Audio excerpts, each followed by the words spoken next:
Thank you. Gee, that's swell photography.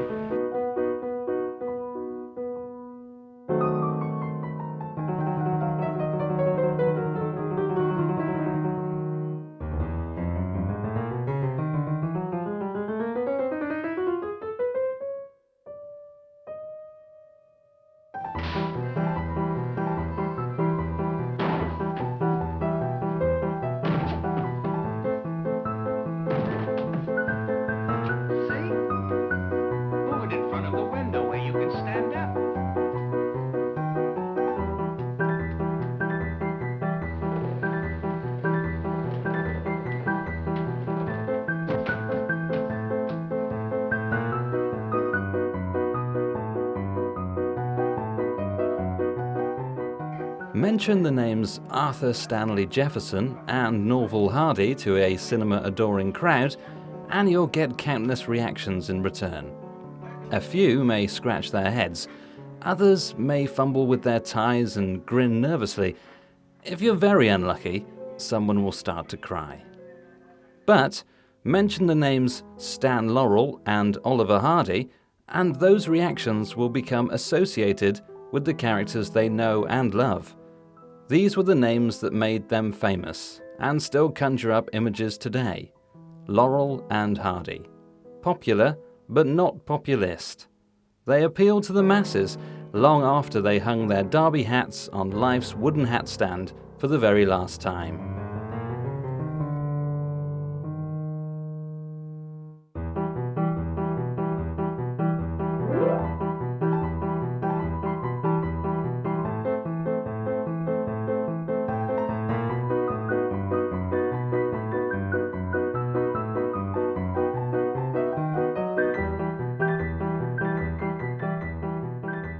Clowns, which is essentially what Laurel and Hardy are, have their roots in every form of culture, reaching back further than you can throw a custard pie.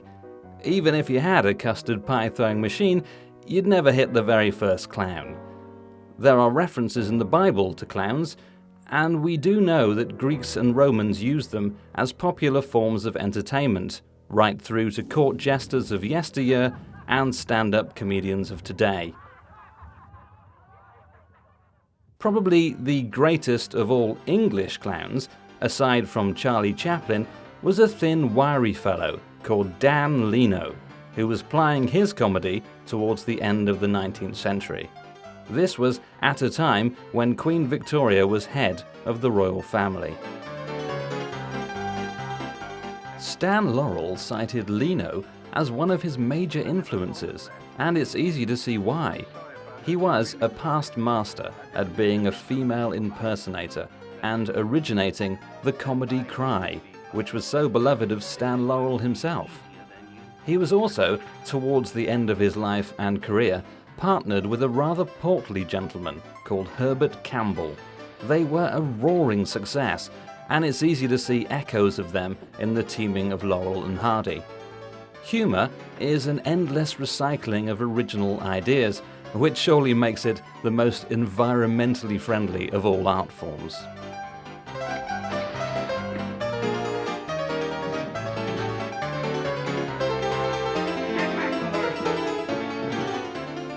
So, let us look at two of the most successful clowns in more detail, Stan Laurel and Oliver Hardy. Their public and private life ran along parallel lines and frequently crossed over. We shall examine the public persona that came alive on the silver screen with the private person that lived in the real world. We begin at the very beginning. In the town of Ulverston, deep in the heart of Lancashire, England, stands a little terraced row of houses called Argyle Street. They are unchanged since they were built many years ago. In the third house along, there is a plaque that reads, "Stan Laurel was born at this house, 16th of June, 1890. It was his grandmother's house, and Stan came into the world crying, an early sign of one of his most famous trademarks. He was Arthur Stanley Jefferson back then, born into a family of famous theatre folk. His father, A.J. Jefferson, was a producer, actor, and playwright who ran the Jefferson Theatre Group. One of the actresses therein was the beautiful Madge Metcalf, who became AJ's wife.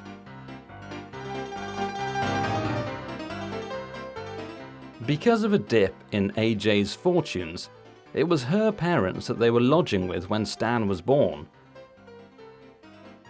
2 years after Stan Laurel was born, across the other side of the world at 125 South Hicks Road, Harlem, Georgia, USA, Oliver Hardy came into existence.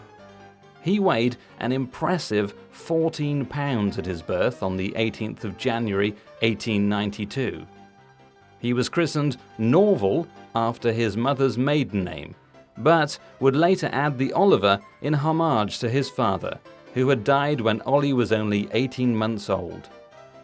His father came from English heritage, claiming to have been a direct descendant from the famous Hardy who stood by Lord Nelson's side during battle. The very same one who, perhaps, when faced with the famous "Kiss me, Hardy," quote, looked round at his watching shipmates and said to his commanding officer, "Well, here's another nice mess you've gotten me into." Oliver Hardy Sr. had been married before to Cornelia E. Magruder, who died in 1888, leaving him with 3 children. He then married Emily Tant, a widower herself with a brood of 4. Oliver Hardy Sr., very much like A.J. Jefferson, was a man of wealth and standing who, in the later years of his life, lost his fortune and had to rebuild it. Whereas A.J. Jefferson did this by selling his string of theatrical venues to manage the famous Metropole Theatre in Scotland, Oliver Hardy Sr. sold his expansive farm and livestock to manage the large Turnell Butler Hotel in Madison. The strange parallel between Stan and Ollie's fathers doesn't end there, as little Oliver was born in the house of his mother's parents, away from his father, just like little Stanley.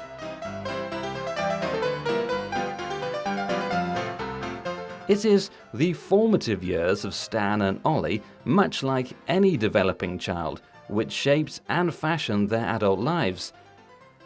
In 1905, Stan relocated with his family to Glasgow in Scotland, where his father had been running the Metropole Theatre since 1901. He wasn't a studious child and preferred the smell of the grease paint to the learnings of the classroom. It was in 1906 that Stan made his first tentative steps on stage. His father, A.J., wanted his son to follow him into theatre management and so-called serious theatre, but after witnessing Stan's comedy turn at Britannia Theatre's Amateur Night, he encouraged his son to pursue this route instead.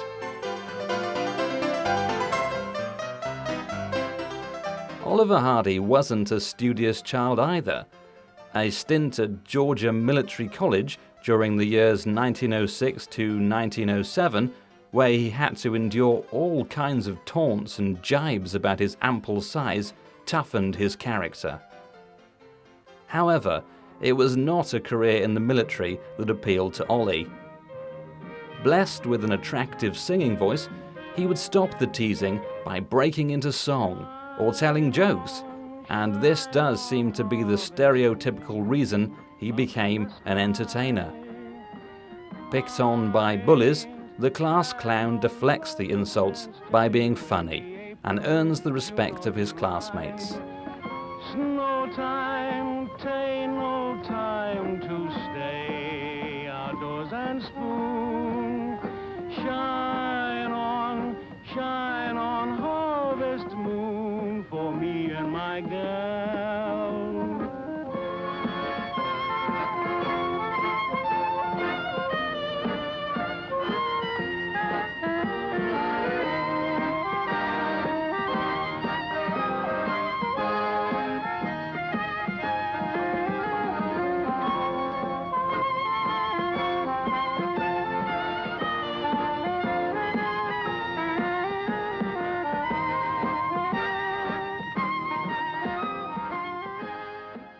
Stan, on the other hand, was never bullied at school, but his maternal grandparents were strict Methodists who would punish him for the slightest misdemeanor. Ollie's mother was also a hard taskmaster. When Ollie was 14, he had a maple leaf tattooed on his forearm, and when his mother found out, she took a horsewhip to the tattooist. Perhaps these domineering images stuck with Stan and Ollie, for it is the women in Laurel and Hardy's film life who are portrayed as harridans, always ready to scold and put down our two heroes.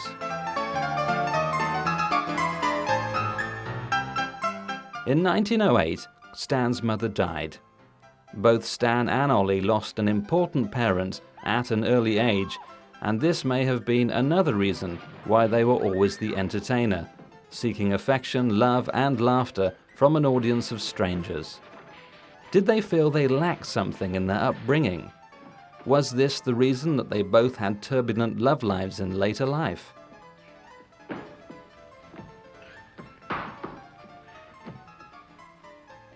a time like this, you had to do that. It was in 1910 that two significant career-defining events happened to Stan and Ollie respectively. Stan Laurel left England from Southampton Docks on the SS Cairn Rona with the famous Fred Karno troupe on a tour to the USA, whilst Oliver Hardy opened his own movie theatre in Milledgeville, Central Georgia. Another one of England's greatest clowns was headlining the Fred Karno troupe at the time of Stan's involvement. In fact, Stan would understudy for him many times. They would also share a cabin and lodgings on their voyage to and across the USA. His name was Charles Spencer Chaplin, soon to be known as plain old Charlie Chaplin. It is interesting to note that Charlie Chaplin makes no mention of Stan Laurel in his autobiography, pointing towards a self-centered, self-driven, self-determined young man who would stop at nothing to succeed. Stan would be happy to retell little anecdotes of their time together, whereas Chaplin would have little time for Stan after his initial success with Fred Karno.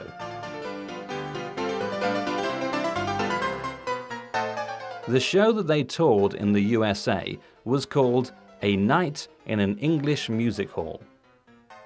Charlie Chaplin was an instant hit, and it was here that he developed his comic timing, his athletic agility, and his put-upon yet proud little man, which would be such trademarks of his more famous creation, The Tramp. Stan did his own comedy turns, but it was Chaplin who initially caught the critics' eye. Feeling that he wasn't being paid enough money, something that seemed to trouble him throughout his career, Stan returned to England to set up his own comedy troupe. But after limited success, he was forced to borrow money off his older brother Gordon, who was managing the Prince's Theatre in London. In the years that Oliver Hardy ran the little cinema in Milledgeville, Georgia, he would be witness to some of the earliest and crudest of comedies. Central to these were the emerging Keystone comedy shorts, films of just 2 reels that ran for half the length of a standard movie. Keystone was a company set up and run by an early movie entrepreneur, Mack Sennett. Soon, his films would be made universally famous by the madcap and daredevil antics of the Keystone Cops, featuring a certain Fatty Arbuckle. Roscoe Arbuckle, to give him his full name, was a Keystone regular who played on his ample size and graceful dexterity, reveling in the nickname Fatty, a nickname that Ollie had been so cruelly taunted with during his years at Georgia Military College.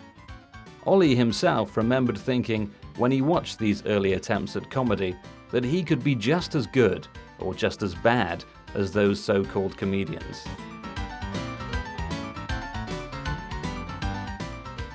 In 1912, Stan Laurel returned to the Fred Karno troupe. Themselves like an early version of the Keystone Cops, a heady mixture of the traditions of pantomime, vaudeville, and the circus. A night in an English music hall would return for another triumphant tour of America. Stan secured his pay rise and took his place in the company, understudying Chaplin and dreaming of the time when he could headline the act. But again, it was Charlie Chaplin who took all the curtain calls and all the best reviews.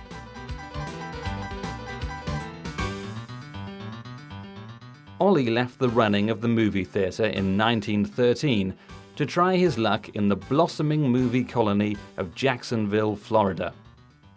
He began using his sweet singing voice to gain work at clubs and theatres, appearing as the Ton of Jollity.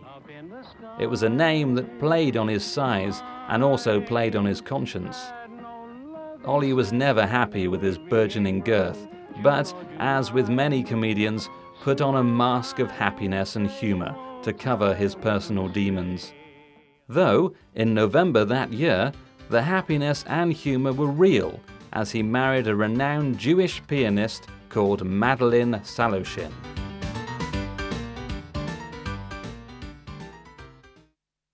It was also in 1913 that Stan Laurel left the Fred Karno troupe to strike out alone. This was because its main star, Charlie Chaplin, was offered a job with Max Sennett as part of his Keystone Company. In a telegram sent home to his brother Sidney, Chaplin says, "They are very funny. They also have some nice girls." As was to be a theme throughout his long, eventful life, Chaplin's heart ruled his head when it came to the opposite sex, only settling down when he was well into middle age. Charlie Chaplin would rapidly become a very big star, while Stan would struggle along, secure in the knowledge that he was every bit as good as his English counterpart. Stan's reason for leaving the Fred Karno troupe seems to have been twofold. Firstly, he sought the lead role that Charlie Chaplin had been given and was constantly refused. And secondly, the problem of money. Securing the lead role would have enabled Stan to demand more money. Striking out on his own, he believed he could do what Charlie Chaplin had done before him. Meanwhile, Ollie was about to beat his soon-to-be companion to the silver screen. He had signed up with the Lubin Film Company to make Outwitting Dad. He also made a new name for himself, Babe Hardy. Obviously inspired by Fatty Arbuckle, the Babe nickname came from a local Italian barber whom, because of Ollie's ample girth and chubby-cheeked face, always called him Nice-a Baby. The name Babe stuck, and he would continue using it for the first few years of his screen career, and for the remainder of his adult life. Well, I guess we'd better be going, eh? Come on, we'll... You go ahead. What's the matter? Aren't you going out with me? I want to be alone. Marrying a Jewish woman at a time when anti-Semitic feeling was rife in America, Ollie became distant from his Deep South roots and from his conventional mother. Taking a new name seems to have given Ollie a new lease of life. Although he speaks fondly of his mother in interviews given in later life, they hardly had any contact from the moment he left her behind to join the movie business. It's small wonder that Ollie always looked for love and stability in his married life, yearning for someone to comfort and look after him in much the same way as a doting mother would. Perhaps to bolster his self-confidence and protect him from the constant teasing about the way he looked. It's a common misconception that fat people are happy people. The jolly fat man stereotype is born from a need to appear comfortable within their own skin and fight off any criticism before it's even given. No, I don't mean that. I mean he's crazy about you. He's going to marry you, aren't you, Ollie? Go on, stop popping. You want to marry me? Well, that is, if you don't mind. Oh, monsieur, you make fun of me. No, he's not kidding. He's on the level, aren't you, Ollie? Why, certainly. I was never more sincere in my life. After leaving the Fred Karno troupe, Stan would travel around the USA with his own variations. None of them was successful, and he barely popped his head up over the poverty line. The only alternative was to pop his head back up again in England. However, Stan persevered in America. Who can say whether this was his grim determination to succeed in the career he had chosen and to emulate Charlie Chaplin's success, or whether it was because of the First World War. Had he returned home, he was eligible for enlistment and surely certain death. This was a time when troops who popped their head up at the front line were just being used for cannon fodder for the enemy. Whichever way you look at it, Stan was struggling for his survival, trying to eke out a living, much like he would be in many of his later Laurel and Hardy comedies. Trying to regain his dignity and standing at a time when his life was at its lowest ebb.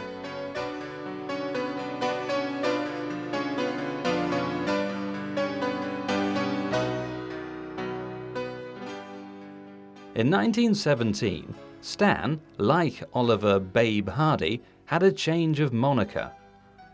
He had been appearing in a self-named act called the Stan Jefferson Trio, but after disbanding it, soon began working with Charlotte May Cuthbert. This was a woman who Stan fell head over heels for, on stage and off. She was performing under the name May Dahlberg, simply because she was still married to her husband in Australia, whom she had fled from at the start of the First World War. Because May and Stan began living as common-law husband and wife, Stan changed his surname and hers to Laurel. And so it was that S&M Laurel became a new vaudeville act, and were able to continue touring and living together without arousing suspicion.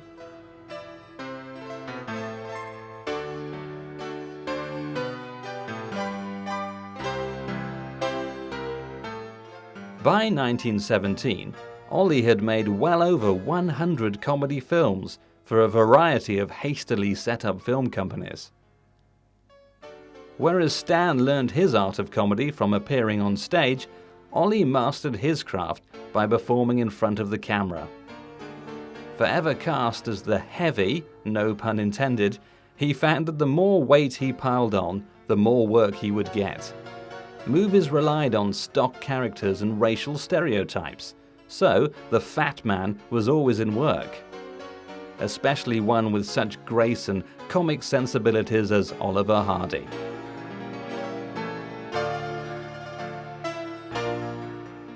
It was also in 1917 that Stan Laurel made his first film.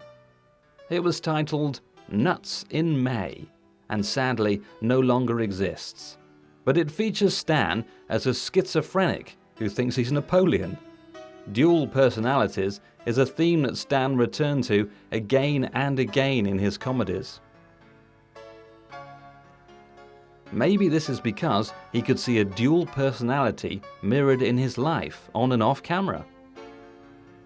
The public and the private persona of an actor are generally very different, and Stan was no exception.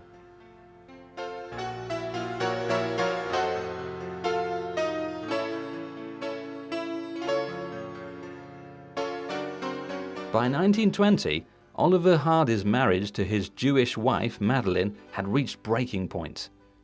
In documentation from the time of their divorce, Ollie declares that the marriage was a sham and that his wife acted in a cruel and inhuman way towards him. The picture painted of her is not a pretty one, but we must assume, as with any case of divorce, that lawyers hype the smallest detail to Orwellian proportions in order to appoint the blame. Ollie himself was no saint, as testimony against Madeline was made by a young lady called Myrtle Reeves. This is the same Myrtle Reeves who he was lodging with under the watchful eye of her mother, and whom he eventually wed. As soon as the final judgment of divorce was entered, Myrtle Reeves became the second Mrs. Oliver Norvell Hardy. The marriage took place on November the 24th, 1921, Thanksgiving Day. Ollie had a lot to be thankful for: a beautiful new wife, a burgeoning career, and a healthy bank balance. Both Stan and Ollie continued making films for independent movie companies until they were both signed up with Hal Roach in 1925.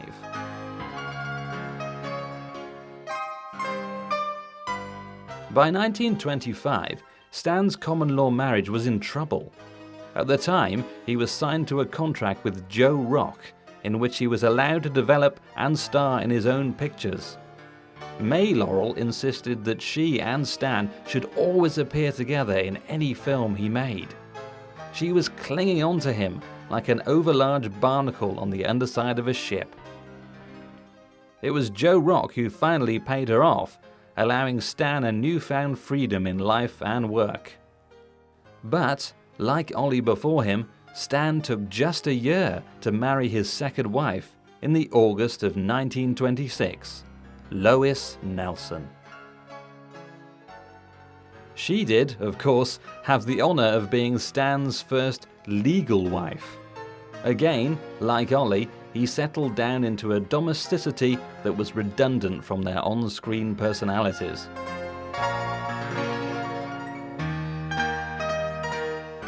Hal Roach poached Stan from Joe Rock with just one thing: money. Stan, yet again, was concerned that he wasn't being financially rewarded for his work, and, as soon as a better offer was made, would pack his belongings and see whether the grass was greener elsewhere. So, within the Roach Studios, Stan would write and direct, whilst Ollie would continue acting. Their paths crisscrossed many times until, in 1926, they finally bumped into each other on screen, brushed themselves off, and carried on down the cinematic road together.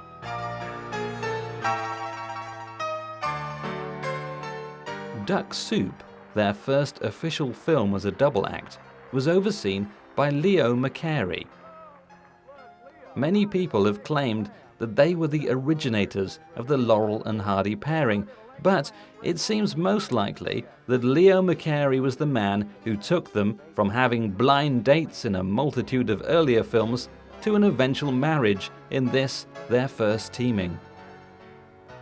He later went on to find greater fame, writing for the Marx Brothers, even taking the very same Duck Soup title with him, and would write and direct scripts for Cary Grant, Irene Dunne, Bing Crosby, Harold Lloyd, and W.C. Fields. He was also on very friendly terms with Oscar, winning an Academy Award twice in succession.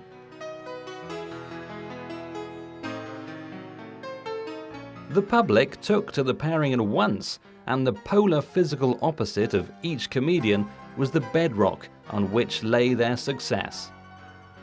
Maybe this was because, very much like Chaplin, they chose the costume of the everyman. The famous derby hats worn as a sign that these were respectable, intelligent men who had fallen on hard times. They aren't playing the village idiot or the cocky clown. They are ordinary members of the public who happen to have some very bad luck. Again, and again, and again.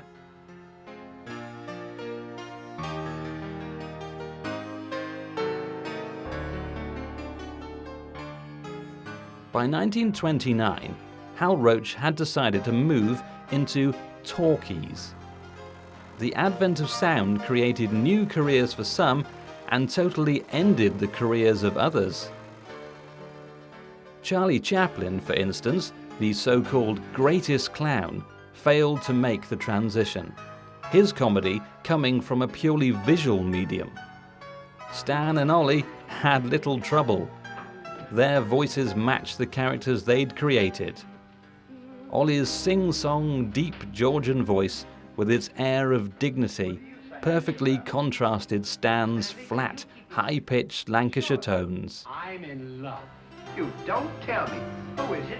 The most gorgeous creature in the world. Georgia.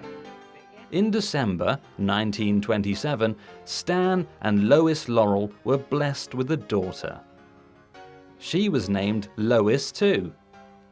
But despite being a loving father, he was a bad husband, unable to resist seeking comfort from his wife in the arms of another woman.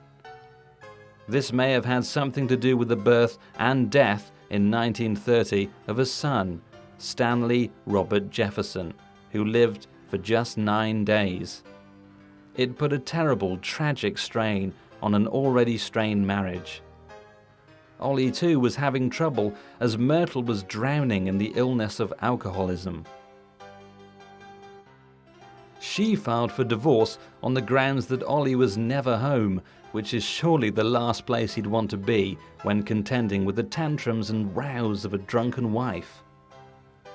They reconciled as soon as she agreed to stay in Rosewood Lodge Sanatorium to dry out. He too would find solace in the arms of another woman, a native southerner like himself, called Viola Morse. It is interesting to note how, around this time, the films that were making Stan and Ollie famous were almost always ones which relied on domestic chaos. Always married unhappily to beautiful women with sharp tongues and even sharper objects to hand, the role of the wife in Laurel and Hardy comedies is always portrayed as a mother figure, never treating the husband as an equal. More often than not, they are treated and behave like a small child. In films, Stan and Ollie can be children trapped in adult bodies. In real life, they had to grow up, and grow up fast. Perhaps the role of the strict and domineering wife came from Stan and Ollie themselves. Stan, more than Ollie, had a major input in making their successful early ventures, often sharing scripting and directing. He was initially raised by his maternal grandparents, who were strict Methodists, and had lost his mother at a very early age. Ollie was brought up by a very tough, determined and stern mother, who had to cope with being a widow, running a business, and looking after her young children. Both of them were used to tough love by females. It could explain why they both plumped for wives who were older than them and very strong in their nature. It was only as they got older and became more worldly wise that they settled down with very similar, loving, gentle women. Like a naughty schoolboy, it's always Stan who attempts to hit women in their films, and it's always Ollie who tries to respect them. Look out. This could certainly be an indication of the way their childhood influenced their adulthood. Don't do that! 1932 was professionally a very good year for Stan and Ollie. To begin with, they won an Oscar. The Academy Award statue went to The Music Box for Best Short Subject. But, more importantly to them, they conducted a whistle-stop publicity tour of Great Britain. This was of greater importance because it supplanted in their minds the amount of love and affection that the general public held for them wherever it may be in the entire world. Initially, they weren't intending to travel together, as they only became close social friends in later years. But Stan wanted to visit his father in England, and Ollie wanted to visit the famous golf courses of Scotland. Myrtle Hardy tagged along, hoping to steer Ollie's affections away from Viola Morse. but Lois Laurel stayed behind, perhaps too weary of keeping up appearances. Amazed at their newfound fame abroad, Stan and Ollie were at odds as to why Hal Roach kept them on separate contracts. Yet again, the initial rumblings were begun by Stan. This recurring theme of money, rather like his succession of wives and mistresses, seems to carry Stan through life with a permanently worried air. It suggests a man of perfectionist traits, never happy with what he has and always trying to better it. He would be the same in constructing gags and routines, often recycling old ones in an attempt to make them bigger and better. It was he who suggested the Laurel and Hardy use their real names on screen. That way, nobody but them could own the rights to their name. They could leave a studio, as they did in their later movies, and their characters would go with them.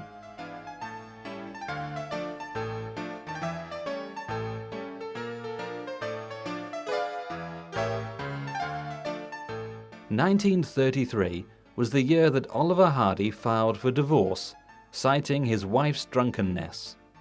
Stan's wife, Lois, also filed for divorce.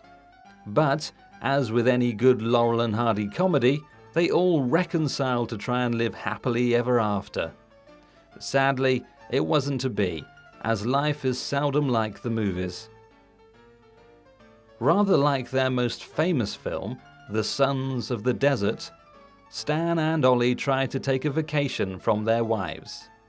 Stan did this by jumping from Lois Laurel to Virginia Ruth Rogers, and Ollie did this by jumping from Myrtle Hardy to Viola Morse.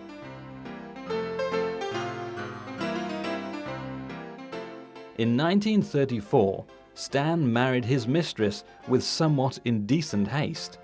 He hadn't even been given a divorce from Lois Laurel, and, reflecting the comic absurdities inherent in the plots of his films, Stan had to remarry Virginia Ruth Rogers the following year to make it legal. So, does this make Virginia his second, third, or fourth wife? Who's counting? Well, perhaps his original common-law wife was, as May Laurel popped up to complicate matters in 1936, just as Stan and Virginia ran into difficulties and into the divorce courts. Stan and Ollie's matrimonial problems during the 30s are the subject of a documentary all of their own. There's a nice pickle we're in. Stan had barely been married a year to the newly named Virginia Ruth Laurel when she set out to divorce him, demanding more money than was hidden away in Fort Knox. May Laurel, his first wife in name alone, attempted to sue Stan for property rights. Whichever way you looked at it, Stan's worries about financial security were coming to fruition. Myrtle Hardy did the same to Ollie, dragging him through the courts during her divorce proceedings and demanding a sizable amount from her sizable husband.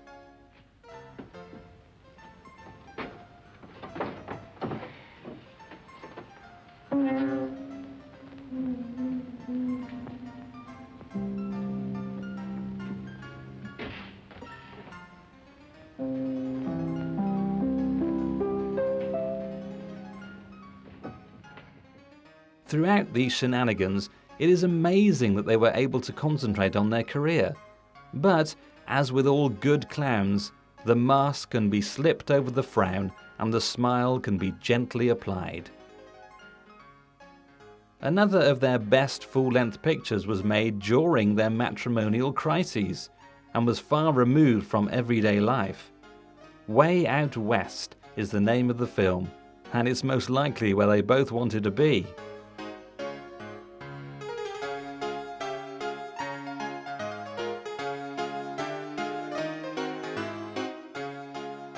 Stan and Ollie graduated into full-length movies in a tentative way. They both had grave doubts in overextending their characters. It's safe to say that when they moved away from their shorter efforts, their comedy started to slowly decline.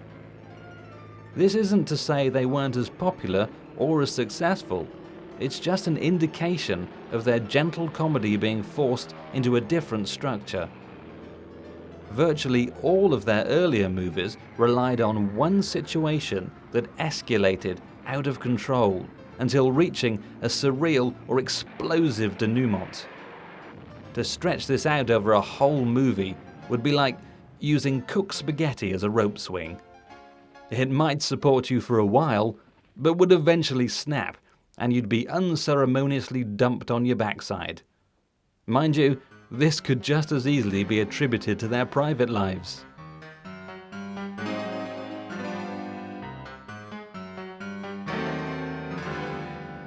No sooner had Stan's courtroom antics reached an inevitable climax, he virtually took leave of his senses and married a Russian gold digger, notorious around Hollywood, called Vera Ilyana Ivanov-Shevalova. It was such a difficult name to pronounce, and my own tongue can vouch for that too, that Stan admitted he'd never been able to pronounce it during the vows. Of course, this being Stan Laurel, he married in such haste that the ceremony was interrupted by Virginia Ruth Laurel, who pointed out that they weren't actually legally divorced. So, Stan remarried his Russian temptress in a ceremony conducted in her native language and tradition. To make matters more complicated, he married her yet again a short while later, just to make sure he was actually wed. How many wives did Stan Laurel have now? Surely this could have been a popular parlor game of the time.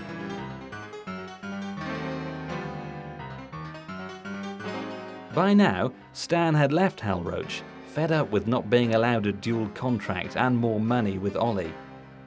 As Ollie soldiered on to see out the remainder of his contract, he was partnered with Harry Langdon. Zenobia was the resulting feature, made without a sign of a derby hat, and was set in the deep south of Ollie's youth. It was an undignified flop at the box office. It was Laurel and Hardy the public wanted, not Langdon and Hardy.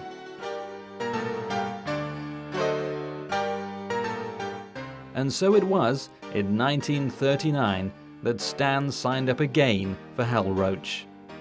It was at the same time that he signed another important document too, a divorce from his Russian bride, who, to all intents and purposes, was an absolute nightmare for him to deal with. In the court proceedings during the divorce, she tried to convince the jury that Stan had indicated he would beat her and bury her alive. This all stems from Stan digging a hole in the back garden, and when his wife asked what the hole was for, he replied, "To bury you in."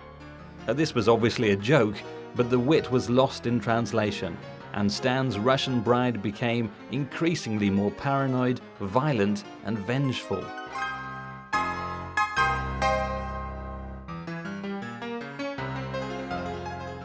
In The Flying Deuces, a feature-length film they made on loan from Hal Roach, there is a poignant bit of dialogue where Ollie is trying to commit suicide and Stan doesn't discourage him. Well, goodbye, Ollie. Goodbye, Stan. Good luck. Where are you going? Well, I don't want to get my name dragged into this.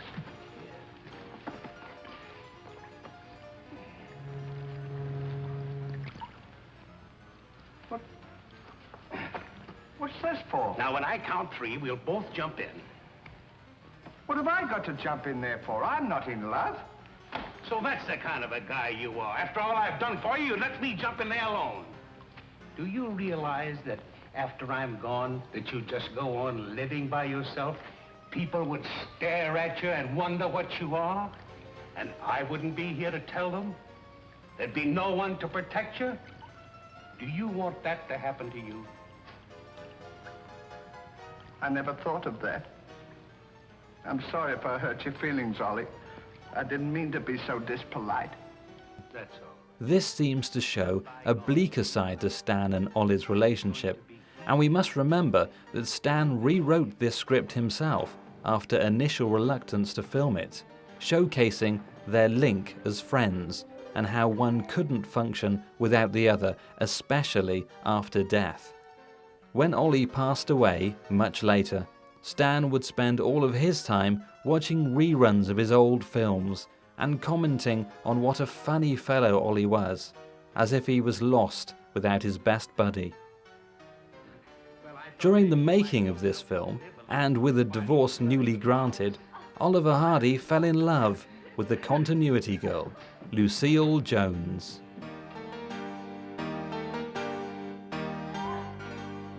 They married on March the 7th, 1940, and she would provide Ollie's continuity for the rest of his natural life. It was also in 1940, amongst the backdrop of the burgeoning Second World War, that Stan and Ollie left Hal Roach for good. Stan had hit the half-century mark in his life, and Ollie wasn't close behind. It was a time of change in the world at large, in their personal lives, and in their career together.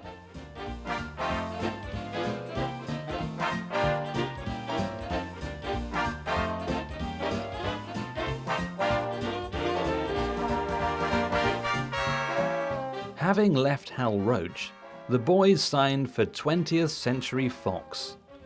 Unfortunately, before they signed the contract, they didn't read the small print.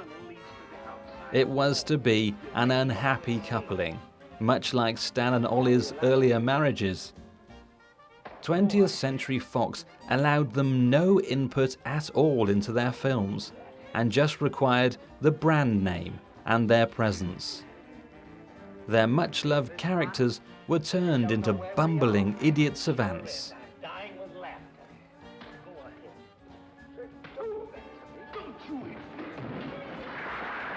No longer posing as children in adult bodies, these were adults acting like children.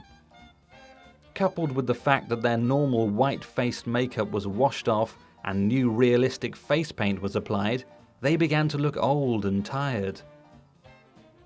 Gone too are the Laurel and Hardy regulars who made their films feel like a family affair. There is no sign of James Finlayson, Edgar Kennedy, Mae Bush, or Anita Garvin. All in all, their final films together are a slow decline into enforced cinematic retirement. As with most clowns, youth and agility are tantamount to their act. By the time they made their last film, Atoll K, in 1950, Stan was 60 and Ollie was 58 years of age.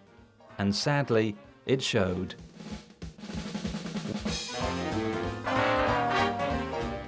When America joined the Second World War in 1942, it was obvious that audiences needed something to take their minds off the horrors and atrocities that came with it. Stan and Ollie were familiar and comforting faces, like a comfy pair of slippers. This meant that, although the quality of their 20th Century Fox pictures declined, their box office returns did not. This was a good thing for both Stan and Ollie. With past wives claiming maintenance and alimony payments, they had no choice but to keep working. In 1941, Stan had remarried Virginia Ruth Laurel, his official first wife, but alleged second wife, which makes his marriage life more complicated than is worth explaining. But this remarriage, like the Second World War, came to an end in 1945.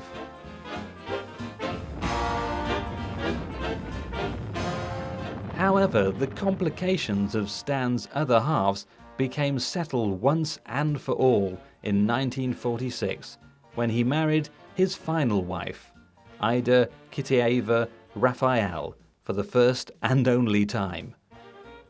So, at last, Stan and Ollie bucked the trend of their films and finally began to have a happy home life. With no film work on the horizon, Stan and Ollie accepted an offer to tour Great Britain in 1947.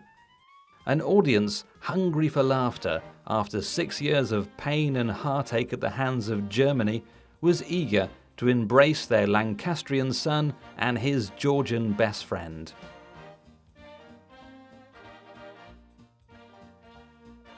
With both doting wives in tow, they set out on a year-long trip. Huge audiences gave unlimited adulation and love to these aged clowns. Stan visited his 86-year-old father for the last time, and Ollie connected with Great Britain as if it was his adopted birthplace. After the success of the tour, Stan and Ollie made their final film together in 1950, Atoll K. However, in America it was recut and retitled Utopia. A European production, it shows a dangerously overweight Ollie, hardly able to conjure up any of the grace and dexterity that belied his size, and a seriously underweight Stan, stricken by prostate problems and severe diabetes, struggling to find any comedy in a patchwork quilt of a production. I want to be alone.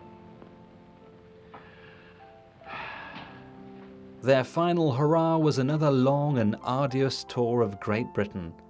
This time they were performing new material that Stan had written, using ideas from his father's comedy sketches all those years ago.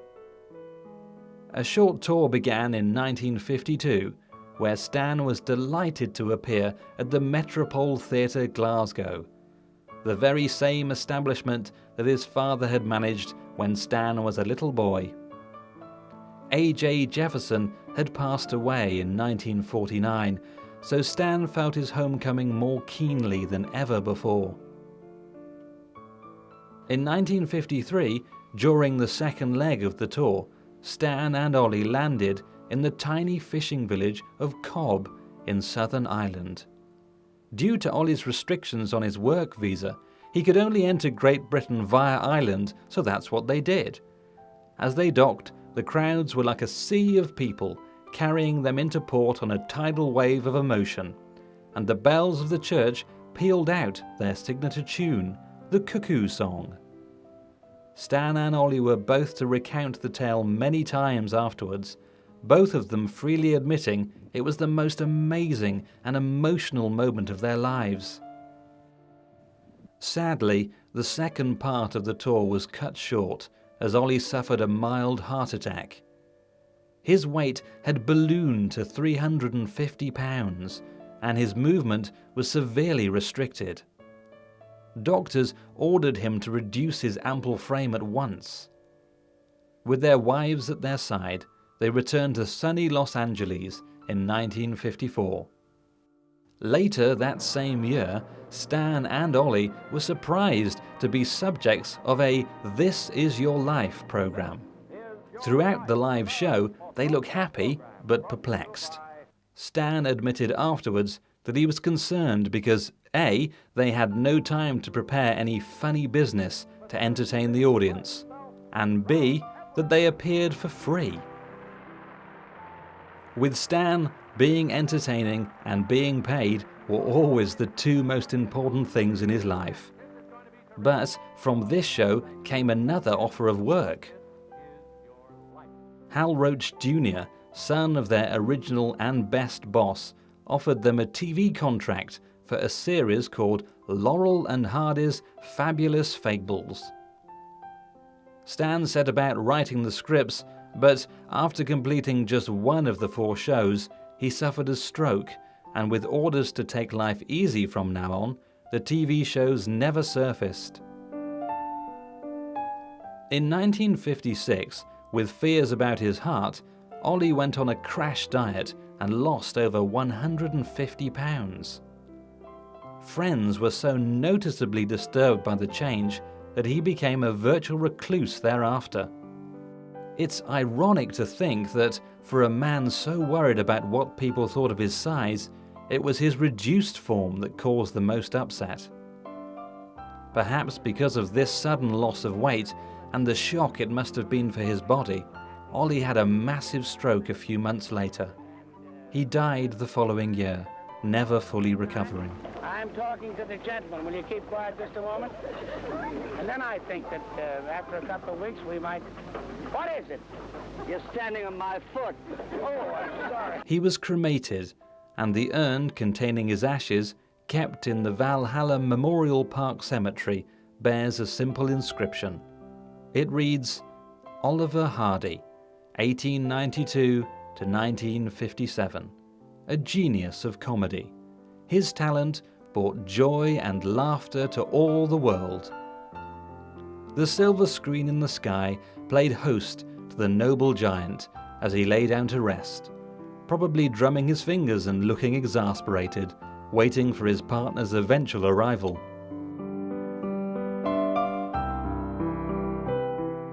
In the years following Ollie's untimely death, Stan and Ida Laurel moved to a smaller, cozier home in the Oceana Apartment Hotel, Oceana Avenue, Santa Monica. It was here, instead of being the court jester, he became a king, visited by the court jesters of the day, who had all admired Stan and Ollie in their youth, and all felt they owed him a great debt. Danny Kaye, Dick Van Dyke, Peter Sellers, and Jerry Lewis, to name but a few. Here he would while away his hours, personally answering all the correspondence he received and watching repeats of old Laurel and Hardy movies on television. Stan Laurel died of a massive heart attack on February the 23rd, 1965. What would you like to be when you come back? Oh, I'd rather come back as myself. I always got along swell with me. You can't come back as yourself. Now come on and stop wasting my time. He had lived on after Ollie to see a resurgence of popularity in their famed double act, to receive a special Oscar for his contribution to comedy, and witness a permanent worldwide fan club, the Sons of the Desert, named after their spoof of Masonic rites. Stan was cremated and buried at Hollywood Hills Forest Lawns Cemetery. His plaque reads, Stan Laurel, 1890 to 1965, a master of comedy. His genius in the art of humor brought gladness to the world he loved. After 8 years of exasperatedly drumming his fingers and staring straight into the camera, Ollie is finally reunited with his beloved chum. Well, Stanley, he says as they enter the pearly gates, here's another nice mess you've gotten me into. The silver screen in the sky flickers dimly as Stan, not for the first time, begins to cry.